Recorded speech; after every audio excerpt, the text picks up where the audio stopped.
It is all over for the Bloodline. Welcome back, guys, to Fog Wrestling. Night of Champions is in the books.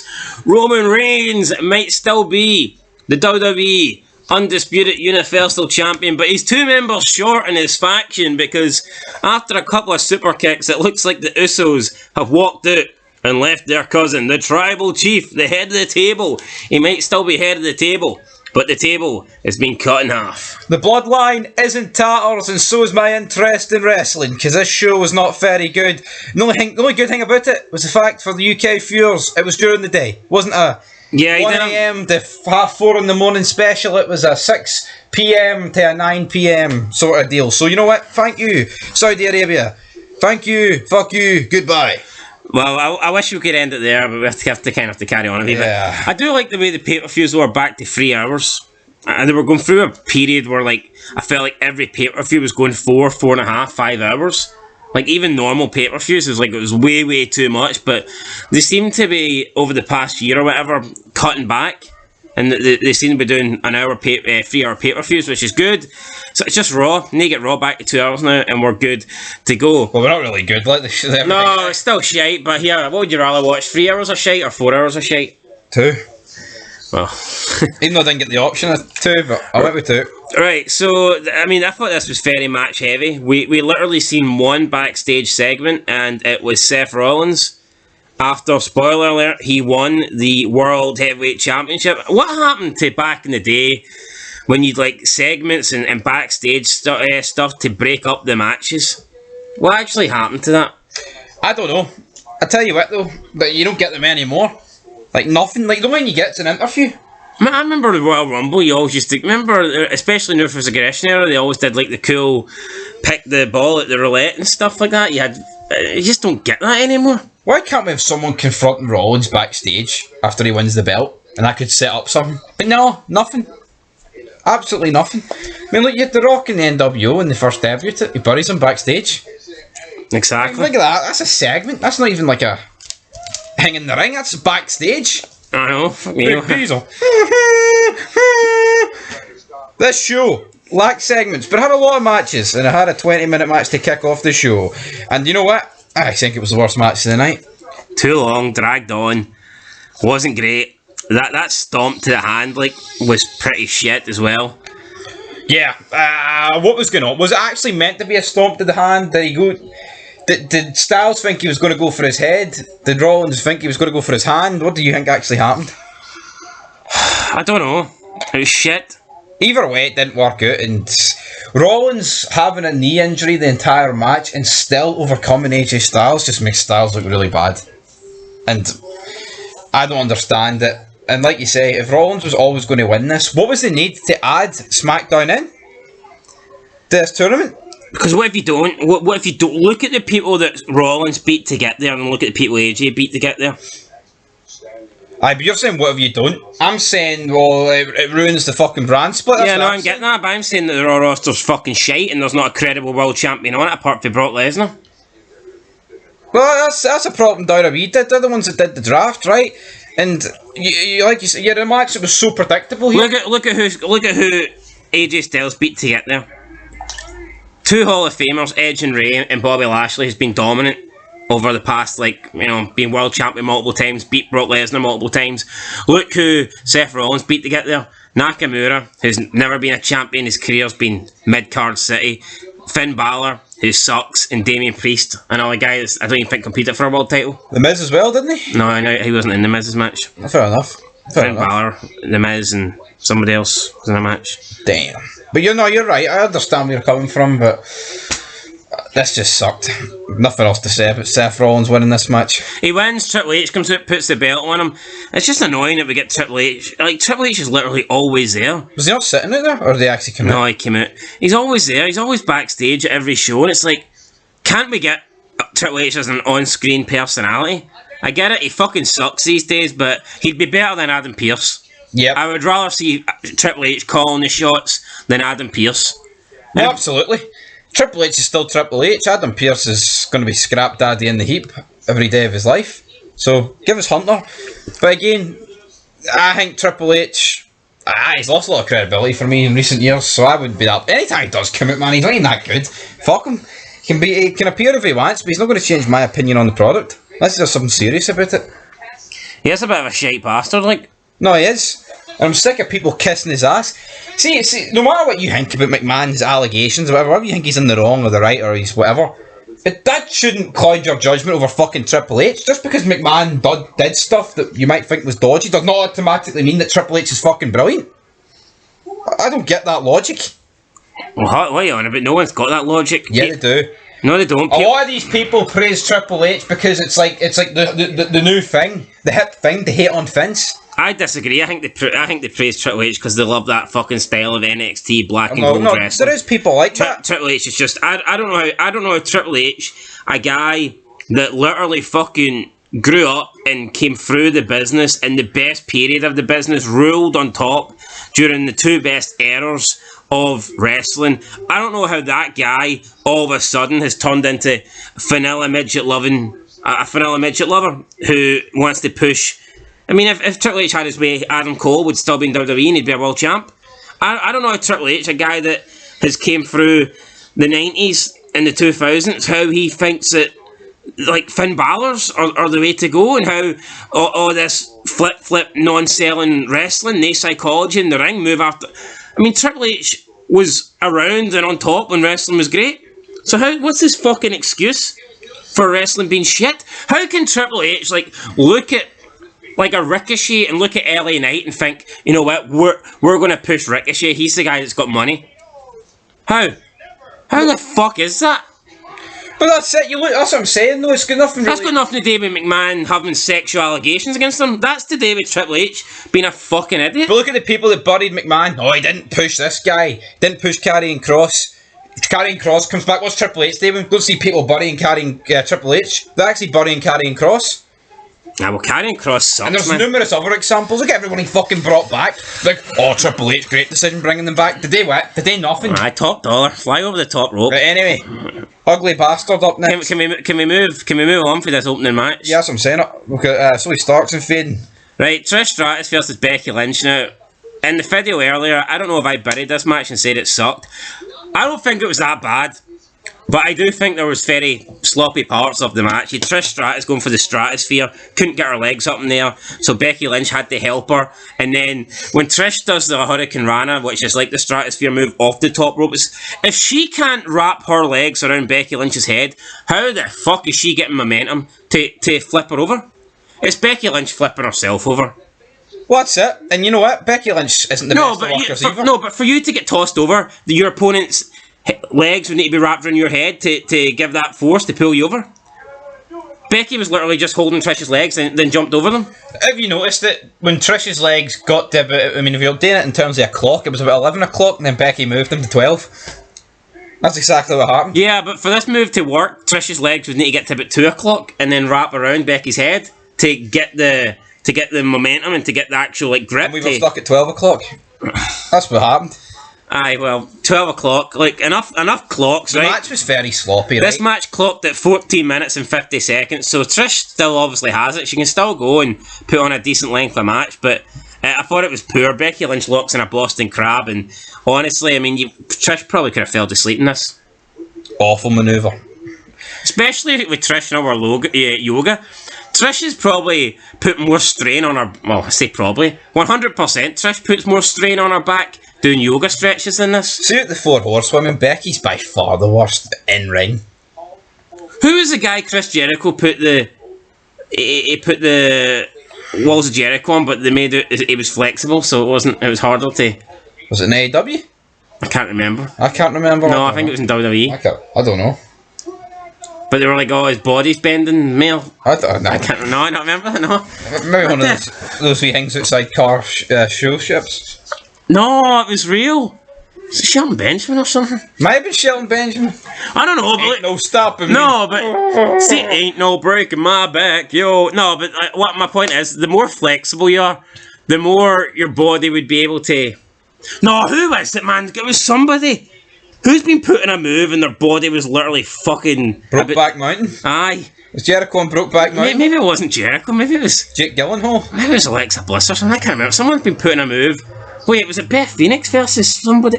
I can't remember, right? But we've seen people literally putting moves before, and they look like their body's going to snap in half. Now, Trish is flexible and does her yoga, so she should be able to withstand quite a lot of like strain and pressure, I would imagine, on her back and legs and shit. Corey Graves, he can, or she can. But Becky Lynch literally applied zero pressure here. She was literally just holding her legs up in the air. So, I mean, how can you get anyone to tap out? Awful. It's like when you see The Rock put on a shite sharpshooter.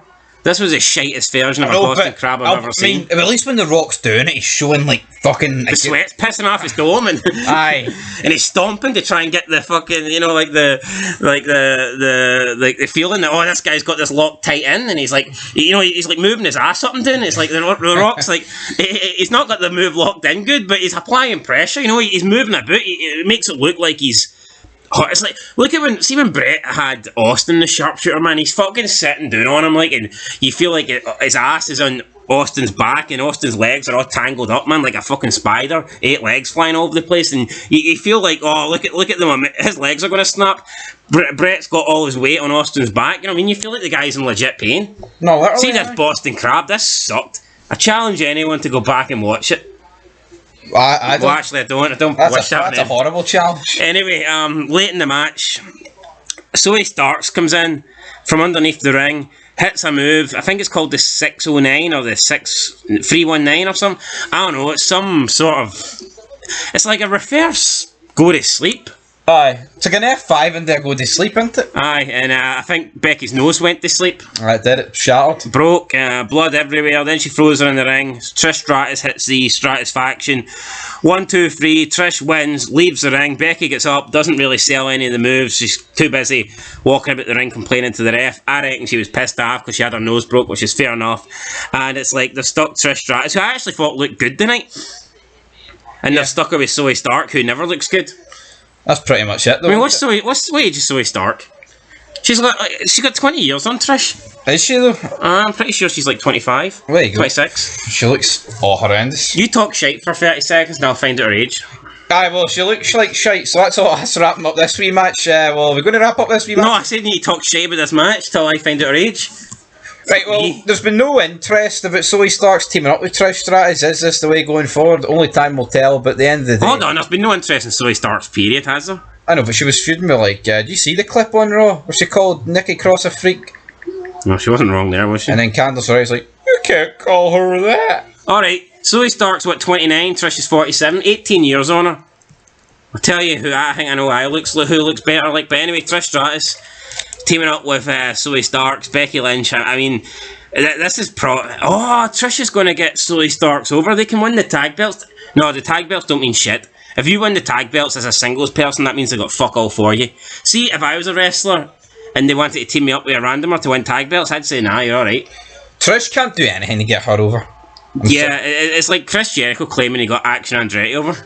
I mean, even if Trish gets retired by Zoe Stark, see in a month's time, no one will know. No one will care. Aye, so... I feel like the last thing like that to happen, I feel like when Brock broke the streak, but, I mean, that was like 9 years ago. Who was the last person that you think got someone reasonably over? Reasonably over? Let me think here.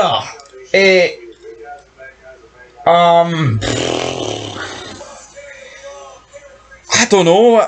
Reigns and Styles, maybe? Maybe it was someone after that, but I feel like Styles didn't feel like a big deal when he was in a tag team with Jericho. But then after Mania, he had the matches against Reigns and Cena, and I think that did elevate him big time. Well, that's fair enough. It's fair enough. Alright, fair enough. Alright, we're moving on then? We're moving on. We'll get Gunther taking on Mustafa Ali. You want the... my turban, my friend? Do you think a Mustafa Ali one would have got him over? No. Well, you know what? I could have did something for him, but did nothing for us. But you know what? It wasn't the worst match tonight. I think up to this point, it was the best match tonight. And if I look at the rest of the card, it was probably second. Fair to say? Well, why we skip my head here? I'm just saying in terms of overall what I thought this match was. Well, what matches did you... We've also got a Fid coming out in that, so I'm not spoiling things, guys. Come on. But you know what, right? See if they want to whip out Mustafa Ali every, 6 months when they have a Saudi show. Who am I to judge?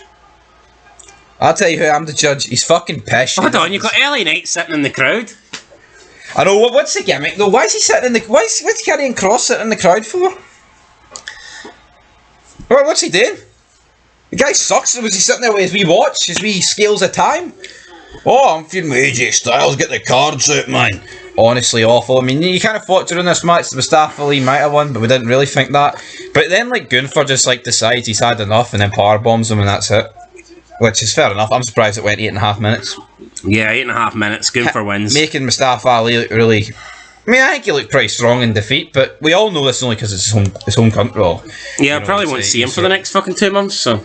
He's got a smile on his face. Get a life, kid. But this put a smile on my face because Asuka defeated Belair.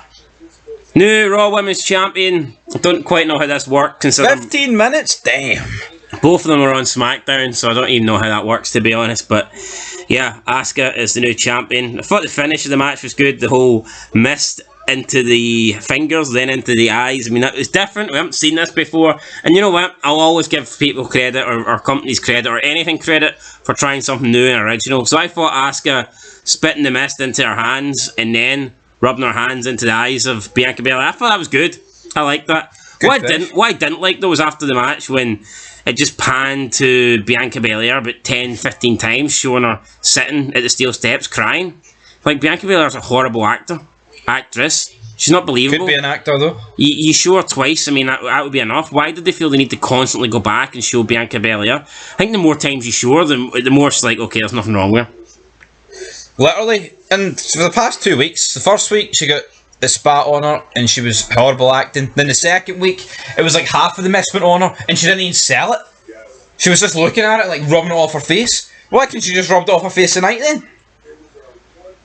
And the acting 3 weeks in a row, it's been I'm glad she's lost it, right? But like you said, why didn't she just lose at Mania? Yeah. Oh, but they had to beat the record. I mean, the only thing that's changed is Japanese grandma's 2 months older. That's it. So, I mean, there you go. Is it not time to just have the Asuka ship sink? Who cares? Honestly, I'd have just fucking put the belt on Io Sky, like, to be honest with you. I know. I think that was the change they make. But again, WWE did not pull the fucking trigger. They never pulled the trigger. The title reigns are boring as fuck. I'm glad this one's over, don't get me wrong. But there's other ones that need to end as well. Gunther's needs to end. The Roman Reigns need to end. You know what? I'm actually getting bored of Austin Theory. What's he done as a champion? Been a shite title reign. And his. Yeah, I know, literally. Like, what's he doing? That's just the gimmick now. Give people long title reigns. Seth Rollins, how long's he going to hold the belt for? Fucking looking at Raw, he could hold it for a year. There's nobody on Raw to challenge. I mean, Cody Rhodes is like the obvious choice, like, but I mean, we've already seen Rhodes versus Rollins so many fucking times. Exactly. So who knows what's going to happen, but Asuka beats Bianca Belair. I'm happy with the outcome. I didn't think the match was great. Was it better than Trish versus Becky? I don't know. I thought they were a bit similar. I can't really take women's wrestling in Saudi serious. The fact they're all covered up and you can't show any skin. Like a couple of bin bags floating about the ring. You know, it's like, but the men can show as much sweat and muscles and skin as they want. But goddamn, the women have to be covered up. I mean, they make it as if they make it as if homosexuality is punished by death in this country. Yet they don't want to show any women's skin and they want to see all these big sweaty men running about naked. That sounds a bit gay to me, but let's move on. No, I love though about the whole agenda here. They'll go on Twitter, the women, and be like, "Oh, we're making a massive difference in that country." If anything, I think the women in WWE should refuse to go and say, "Look, we're not wrestling until we're allowed to do until we're allowed to wrestle the way we wrestle in the States." They're just adding to the oppression. I mean, they can argue that they're making small steps, but to me, if they were really breaking down barriers, they'd be allowed to wrestle in their normal gear. Yeah. Because no, the thing is... I don't get as well. See, I thought they're allowed to walk the streets dressed like that. I bet they have to fucking put burqas on. Maybe, probably. Like, because you see them anytime they're at the dinners and stuff, they're all wearing, like, burqas or gowns or whatever. But, I mean, you see when Muslims come over to, like, European countries or, let's say, America or whatever, they're allowed to bring their religion and their traditions and their culture over. It's not like, you can't say to them, "Oh, you need to go to the house and you have to fucking show your cleavage and all this shit." They can dress up whatever way they want. So how come when WWE go to Saudi, how come they're not allowed to dress the way they would in America? Because I can guarantee if Saudi wrestling came to WWE, they'd be allowed to cover up. Of course. McMahon wouldn't be like, oh no, you need to have bra and panty matches tonight. God damn it, take it off. No, but like, where is the equality? Like, that's a different channel, and that's a different. No, but I'm being serious. Though. No, I know you are, but what can we do about it? I'm not saying we do anything about it. I'm just the West are fucking shite bags. Let's leave it at that. That's what it is. That's exactly what it is. Can't really be asked getting into it, so let's talk about. Okay, but my point is, if the women need to cover up when WWE go to, if the women need to cover up when the WWE go to Saudi Arabia, should the Saudi women, when they come to Western countries, not have to be in revealing clothing, just based on if we're going to switch up a bit, if we're going to... I know, but I guess the gimmick is in the West, you there's freedom to wear what you want, rather than you have to wear revealing clothing. While in their country, it's you have to cover up, rather than... We have the freedom of anything, they don't have the freedom. So they're then stealing our freedom? Yeah, pretty much. Right, okay. And they're just selling it for fucking money. I think it's a load of shite. Anyway, bin bag wrestling continues into the next match. Rhea Ripley with Dominic versus Natalya. With a man in a bin bag taking on plastic in a bin bag. Yeah, this match was quicker than a fart. To be honest, it was just over. Shat myself during it. Instantly, I think Natalya followed through on this one. Yeah. Apparently, it lasted 1 minute 10 seconds, but I'd say at least a minute of that was brawling on the outside. Yeah. I mean, 10 seconds of it, if you're lucky, was in the ring. Rhea Ripley hits the Riptide. A very weak-looking Riptide with no velocity, no impact. Looked like she was struggling to lift Natalya up. It just did not look like a move that would finish a match. 2,000 pounds of plastic. Polystyrene. Yeah, Natalya just needs to fucking retire. Hopefully she gets the hint here. I know. Like, what? Well, this could have went towards a segment, but no, we got a 1 minute 10 match. Who gives a fuck, man? What? Honestly. Garbage. Up next, though, we've got a technical submission victory by Brock Lesnar, because Cody Rhodes passed out in the Kimura lock. And was it better than the Backlash match? I preferred it personally. I felt like the element of his titanium arm. And I liked the finish. But by the way, there was no blood though. Before we talk about this finish, today's Natalya's birthday. Is it? Could not care. Nice wee birthday present though, eh? Getting squashed. 41st birthday. That's it. Anyway, yeah, no blood in this match. Lesnar, I mean, I think his elbow was bleeding. If you want to get excited about a wee bit of blood on the elbow, then that's entirely up to you. But, I mean, I don't think this match was great. I'm not going to sit here and pretend this was... You're probably going to say this match tonight. And you know what? It might be match tonight just based on the fact it's Brock versus Cody and I actually care about it.